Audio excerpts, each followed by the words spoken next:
mabuhay ng mag-isa. Tanging nakaraan na lang ang siyang magsisilbing alaala.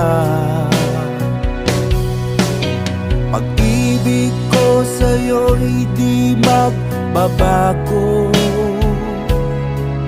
kahit ako'y iniwan mo.